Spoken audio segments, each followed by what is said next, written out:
Dalam nama Bapa dan Putra dan Roh Kudus. Amin. Ya Allah Bapa kami bersyukur kepadamu karena Engkau selalu ada dan selalu menyertai kami. Engkau juga hadir dalam setiap firman yang kami baca dan renungkan. Kami mohon bantulah kami dengan terang Roh Kudus-Mu agar segala perhatian dan akal budi kami terarah kepadamu lewat firman dan renungan yang akan kami dengarkan saat ini. Semoga dengan merenungkan, menghayati, mengimaninya kami mampu mengejawantahkannya konkret dalam kehidupan kami sehari-hari. Dengan pengantaraan Kristus Tuhan dan penyelamat kami. Amin.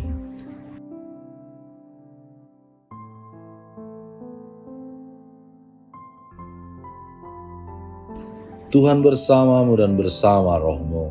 Inilah Injil suci menurut Matius. Dimuliakanlah Tuhan. Sekali peristiwa, Yesus berkata kepada murid-muridnya, "Aku berkata kepadamu, sesungguhnya sukar sekali bagi seorang kaya untuk masuk ke dalam kerajaan surga. Sekali lagi aku berkata kepadamu, lebih mudah seekor unta masuk melalui lubang jarum daripada seorang kaya masuk ke dalam kerajaan Allah." Ketika murid-murid mendengar itu, sangat gemparlah mereka dan berkata, "Jika demikian, siapakah yang dapat diselamatkan?" Yesus memandang mereka dan berkata, "Bagi manusia hal ini tidak mungkin, tetapi bagi Allah segala sesuatu mungkin."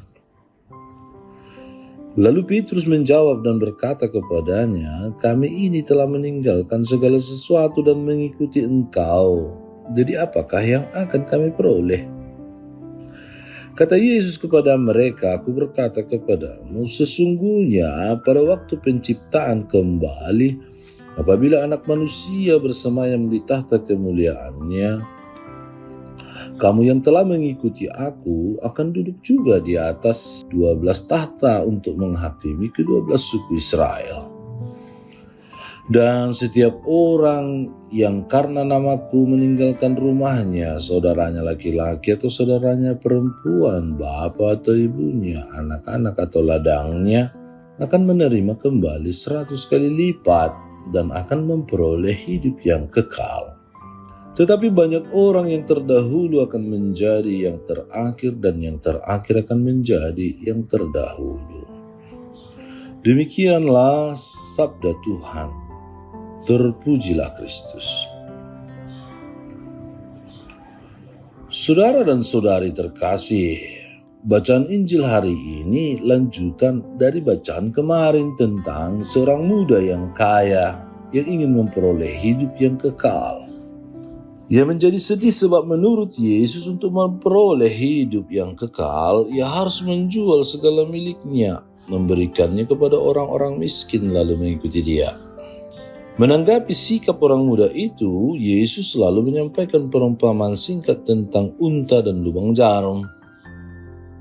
Anak muda yang kaya itu sebenarnya mempunyai hasrat yang besar akan kehidupan kekal. Selama ini ia sudah berusaha menjangkaunya dengan mentaati segala hukum dan peraturan. Namun, kehidupan kekal ternyata lebih dari sekedar hidup secara sempurna. Untuk mencapainya, orang perlu membiarkan Tuhan melepaskan segala beban dan kelekatan yang ada. Mencapai kehidupan kekal adalah soal membiarkan rahmat dan campur tangan Tuhan berkarya dalam diri kita, alih-alih mengandalkan kemampuan dan kekayaan pribadi. Disitulah anak muda kaya itu lebih sulit dari si unta, sebab ia tidak membiarkan Yesus melepaskan beban yang ada pada dirinya, yakni kekayaannya. Pemuda kaya itu pergi dengan sedih. Kehendak baik saja ternyata tidak mempan. Niat yang tulus saja ternyata tidak cukup. Mengikuti Yesus menuntut pengorbanan. Yang harus dikorbankannya adalah beban berupa kekayaan. Tuntutan Yesus untuk berbagi kepada orang miskin menjadi kabar buruk baginya. Belum lagi setelah memberikan atau menjual seluruh kekayaan dan membagikannya kepada orang miskin, ia harus memikul salibnya dan mengikuti Yesus. Ini berarti bahwa beriman bukan hanya soal melakukan semua perintah Tuhan, tetapi juga lebih dari sekedar itu. Pemuda tersebut menggambarkan kualitas orang beragama pada umumnya, tidak melakukan apa yang dilarang oleh Tuhan dalam 10 perintah Allah. Artinya dia tidak melanggar 10 perintah Allah.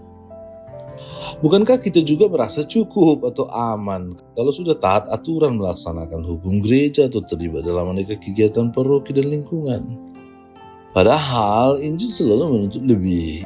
Yesus menginginkan perubahan radikal dalam kehidupan nyata. Iman bukanlah soal kuantitas perbuatan, tetapi kualitas hubungan dengan Tuhan. Relasi mendalam itu pasti juga akan membuat kita mengambil langkah-langkah radikal berkaitan dengan relasi-relasi kita dengan sesama, pekerjaan, dan harta. Tanpa itu, kita semua masih sukar melewati lubang jarum. Tuntutan Yesus selalu menggemparkan juga bagi para murid. Mengapa? Karena tuntutannya berbeda total dengan nilai-nilai yang disanjung di masyarakat. Tanpa bantuan Allah tidak mungkin manusia dapat melakukannya. Itulah yang ditekankan Yesus.